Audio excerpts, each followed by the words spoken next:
אנחנו מארחים את אליאנה פישלר, מנהלת קשרי חוץ באנרג'יאן ישראל, על סיפור מרתק, סיפור בלשי, ארכיאולוגי, היסטורי, של קדים במעמקי הים התיכון, תכף נשמע עוד, סיפור מרתק.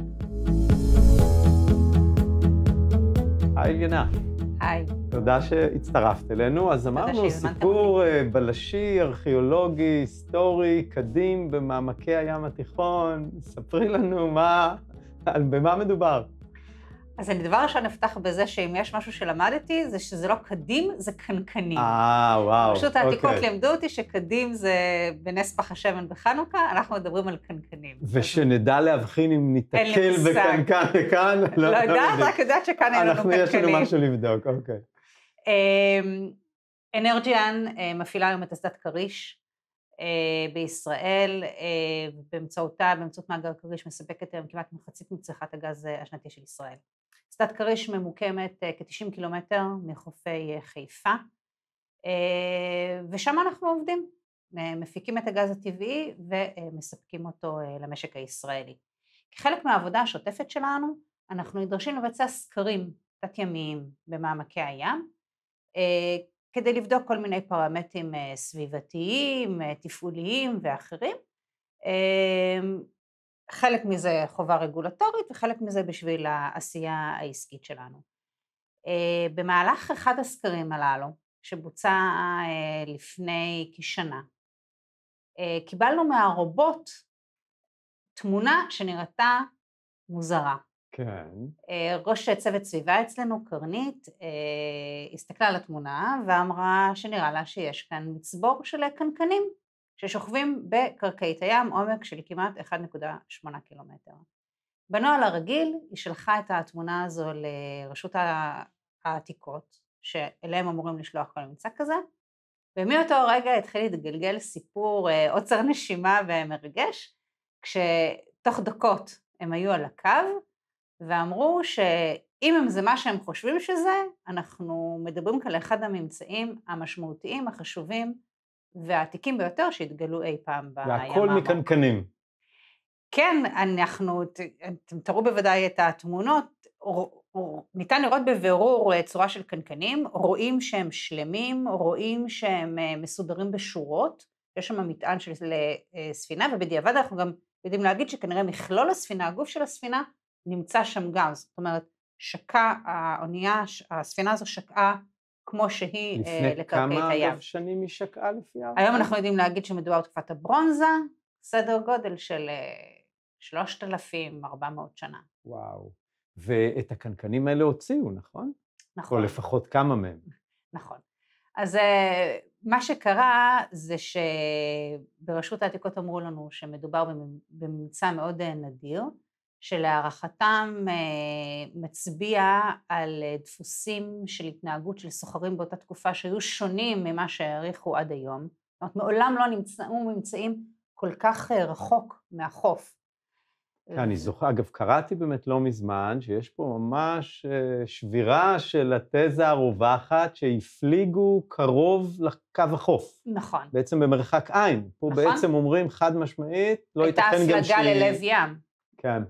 לא. ושונה מכל המחשבה המקובלת על איך שטו באותה התקופה. בדיעבד אומרים לנו ברשות העתיקות שהחשיבות של הממצאים הזו היא כפולה. א', המרחק מהחוף שבו הם התגלו, והתובנות שנובעות מזה לגבי דרכי הסוחר באותה תקופה, וגם העובדה שבאמת נמצא מטען שלם, לא פגום, שניתן ללמוד ממנו הרבה דברים. ואז פונים אלינו בבקשה מרשות העתיקות, מהיחידה לארכיאולוגיה ימית, לסייע להם בהוצאת דגימות של הקנקנים הללו. הסיבה שהם פונים אלינו זה כי אין היום במדינת ישראל שום כלים או גופים שיכולים לעשות עבודה כזו בים העמוק, להוציא חברה כמו אנרג'יאן, שהפעילות שלנו היא בים העמוק, אנחנו עובדים עם כלי שיט ועם רובוטים תת-ימיים שיודעים לפעול בעומקים האלה, ומהר מאוד הבנו שאם לא אנחנו, אז זה לא יקרה. הם יישארו בקרקעית הים. כן, שאנחנו השותפים לא רק הטבעיים, אלא גם היחידים למעשה בארץ שלהוציא לפועל למבצע כזה. ואז התחיל תהליך ארוך של חשיבה והערכות, כי זה לא משהו שאנחנו עושים ביום יום. א', לקבל את ההחלטה שהולכים על הדבר הזה. לגייס את הצוותים הרלוונטיים בתוך החברה, לאתר את אנשי המקצוע שיכולים לתכנן מבצע כזה וגם להוציא אותו לפועל. היינו כבר בתוך המלחמה, אז גם למצוא זמן שמתאים להתעסקות בדבר הזה תוך כדי הפעילות השוטפת שלנו. ובסוף אחרי הרבה עבודה והרבה ביטולים והרבה התעקשות, המבצע הזה יצא לדרך בתחילת יוני. ואת ממש היית על הספינה, על האונייה, כששלו את הקדים הרובוט, אני מבין שהיה יום מאוד דרמטי. יומיים. יומיים. זה לקח יומיים. אוקיי. כן, יצאנו לדרך צוות של אנרג'יאן, של הספינה של אנרג'יאן סטאר, של צוות ה-ROV, של הרובוטיקה התת-ימית, מהנדסים שלנו, מהנדסות, צוות איכות הסביבה, אנשי תקשורת שליוו את האירוע, וכן, א', היינו צריכים להפליג לאותה נקודה, ואז היינו צריכים לייצב את הספינה, ולהתחיל תהליך של א', הורדת הרובוט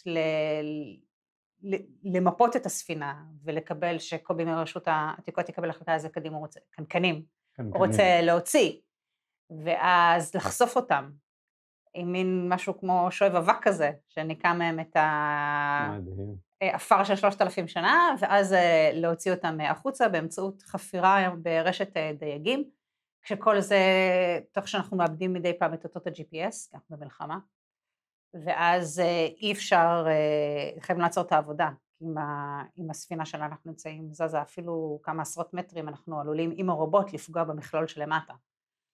אז לקח יומיים, אבל הייתה התרגשות גדולה, ביום השני, 6 בבוקר. איפה הקנקנים נמצאים היום? הקנקנים נלקחו, הוצאו מהספינה ונלקחו לקריה הלאומית לעתיקות בירושלים, ושם ניתן לראות אותם היום. מוצגים שם. ממש סיפור מרתק. לגמרי. ותגידי, בדרך כלל אנחנו באמת לא שומעים על סיפורים כאלה, על ארכיאולוגיה ימית, אני חושב שבכלל יחסית אנחנו שומעים די מעט, בכלל על קשר בין חברות לבין ארכיאולוגיה, רשות העתיקות, אז איך זה משתלב בכל מכלול קשרי הקהילה של אנרג'יאן? אני חושבת שמדובר כאן בגדול על ניצול נכון של הזדמנות, והסיבה שניצול ההזדמנות זה היה כל כך מוצלח, היא כי מדובר בפרויקט שהוא נוגע בליבת העשייה שלנו. היו לנו על זה שיחות בעבר, על זה שפעילות של תרומה לקהילה עובדת הכי טוב והכי נכון, כשהיא נוגעת במהות של מה שהחברה עושה. אז נכון, אנחנו עושים פעילות תרומה לקהילה במגוון תחומים, מאז ומעולם, וזה משהו שהוא מאוד משמעותי אצלנו. אבל זיהינו כאן הזדמנות לעשות משהו שהוא נוגע לפעילות בים העמוק, בטיפול בממצאים שהתגלו בסקרים שאנחנו ביצענו, זאת אומרת, אנחנו השותפים הטבעיים והיחידים שיכולים לעשות דבר כזה, ולכן גם החיבור עם רשות העתיקות הוא עבד נורא טוב, כי המטרה הייתה משותפת, השיח היה משותף, האינטרס היה משותף, והצלחנו לעשות משהו שבו אנחנו מחזירים לקהילה שבתוכה אנחנו עובדים, לגוף שאנחנו נמצאים באינטראקציה שוטפת איתו, עם רשות העתיקות, זה חלק מהמעטפת שהסביבה, אתה יודע, אנחנו צריכים שבדרך כלל אגב, בראש ובראשונה אני מניח שלרשות יש פה איזשהו תפקיד פיקוחי כזה או אחר, נכון, או להגן על אזורים שנמצאים. לכאורה באופן טבעי, רשות העתיקות בצד אחד ואתם בצד שני. בצד של הרגולטור. בדיוק, ופה ממש שילוב היכולות למעשה. נכון, ושוב, אני חושבת שזה עובד טוב, כי זה בליבה של הפעילות שלנו. מאוד יפה. את אומרים גם על הקשר בין עסקים לנושאים, לסיפורים מהסוג הזה, שיש פה יכולת לבנות סיפור חברה ימים קדימה, לא? איך הגיבו בעצם לכל הסיפור הזה בתוך החברה? הסיפור הזה קיבל הדים ברמה, באמת, אני ידעתי שאנחנו עושים משהו מיוחד, אבל אף אחד לא ציפה את ההיקף של הדבר הזה. בתוך החברה כולם מאוד מאוד התרגשו, זה ממש הפך להיות משימה של החברה, גם המון אנשים היו מעורבים, וגם כולם מאוד מאוד התחברו לזה, וזה עשה המון בקטע הזה של האינגייג'מנט, של העובדים, גם בארץ וגם בעולם, וגם ברמה המיתוגית והתפיסתית של החברה, הסיפור הזה היה בכל כלי התקשורת בעולם, הוא ממש היה התפוצצות של כותרות. אני חושבת שגם בגלל האופן המיוחד שבו זה התגלה, וגם באמת בגלל המשמעויות של הממצאים. ממש, ממש מרשים. זה באמת דוגמה, כמו שאמרת, זה בסוף ישב בתוך קשרי הקהילה, אבל זה נותן ערך מאוד מאוד רחב, מאוד ייחודי, שפה חלק מסיפור שלם של אנרג'יאן. יש ככה מחשבות להמשך, או המלצות שהיית נותנת לגופים אחרים לגבי עבודה במרחב כזה, עם גופים כמו רשות עתיקות, גופי מורשת, הם נקראים בשפה הרחבה. אז זה חוזר למה שאמרתי קודם. כן. במקומות שבהם זה פוגש את הליבה של הפעילות שלך, אני בטוחה שזה יכול לעבוד מעולה. עם כל הגופים, כי בסוף האינטרס של כולנו הוא משותף. אנחנו החברות רוצים להחזיר לקהילות שבקרבן אנחנו עובדים ובהם אנחנו עושים את העסקים שלנו, והגופים הללו דואגים לטובת הציבור ושומרים על האינטרסים הלאומיים או המדינתיים. אז המקומות האלה זה בדיוק המקומות שבהם זה מתחבר וצריך לנצל אותם עד הסוף, ואני אומרת תמיד לזהות הזדמנויות. כן. לזהות הזדמנויות ולראות איך ניתן לעשות משהו שכולם מרוויחים. מאוד מאוד יפה. אז למדנו פה הרבה דברים, קודם כל זה קנקנים ולא קדים. לגמרי. ובואי ניסע לירושלים לראות את הקנקנים. כולם מוזמנים, מוצגים לציבור. נהדר. אליאנה, תודה רבה.